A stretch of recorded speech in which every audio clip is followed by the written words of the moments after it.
In 2008, the Federal Reserve needed trillions of dollars it didn't have. It didn't print a single bill. It opened an account, typed in a number, and the money existed. Between 2008 and 2022, the Fed made about $8 trillion this way. And that money quietly reshaped your mortgage rate, the stock market, and the price of almost everything you own. Here's exactly what quantitative easing is, where the trillions come from, where they actually go, and why economists still can't agree on what it did. If you've seen how an ordinary bank creates money when it makes a loan, you already understand half of this. A bank types a new deposit into being the moment you sign. The Fed does the same trick, one level up. Except instead of a loan, it buys bonds. And instead of thousands of dollars, it works in trillions. So let's start with what almost everyone gets wrong. Most people call QE money printing. Picture the Fed running a giant press, cranking out cash, dumping it into the economy, and prices shoot up. That image is wrong in nearly every detail. No press runs, no physical cash is made, $0 are printed. To see what really happens, you need one idea. There isn't just one kind of money, there are three. There's the cash in your wallet, there's the balance in your bank account, and there's a third kind most people have never heard of, reserves. Reserves are money that ordinary banks keep in their own account at the Fed to settle up with each other. You never touch them. And that third kind, the bank's money at the Fed, is the only kind QE creates. Now the mechanism, step by step. Normally, the Fed steers the economy with one dial, a single short-term interest rate. Economy running hot, it turns the dial up. Slowing down, it turns it down. But in a deep crisis, the Fed cuts that dial all the way to about 0. And then it's stuck. You can't cut much below 0. The economy still needs help, and the main tool is out of room. That's the moment QE begins. So the Fed's decision committee votes to buy bonds, a staggering quantity of them. Two kinds, United States government bonds, which are basically IOUs from the Treasury, and bundled up home loans, thousands of mortgages packaged together into one big security. It buys them out in the open market, from banks and big investors, not from the government directly, and that distinction matters more than it sounds. Here's the keystroke. To pay for those bonds, the Fed doesn't move money from anywhere. It simply adds new reserves to the seller's account, numbers that did not exist a second earlier. That is the out of nowhere everyone means. But this isn't magic money falling from the sky. It's bookkeeping. The Fed keeps a ledger like any bank. The bonds it just bought go in the what we own column. The new reserves go in the what we owe column.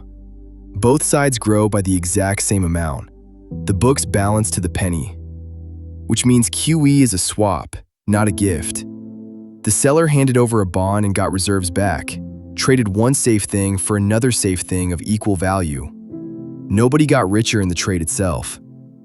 Sit with that for a second, because it's the part the free money story completely misses. So why do all this? To push interest rates down. When the Fed buys bonds by the trillion, their prices rise, and a bond's price and its yield move like a seesaw. When the price goes up, the yield comes down. Lower yields drag down long-term rates across the whole economy. Mortgages, business loans, car loans. Cheaper borrowing, by design. But notice where the money actually sits.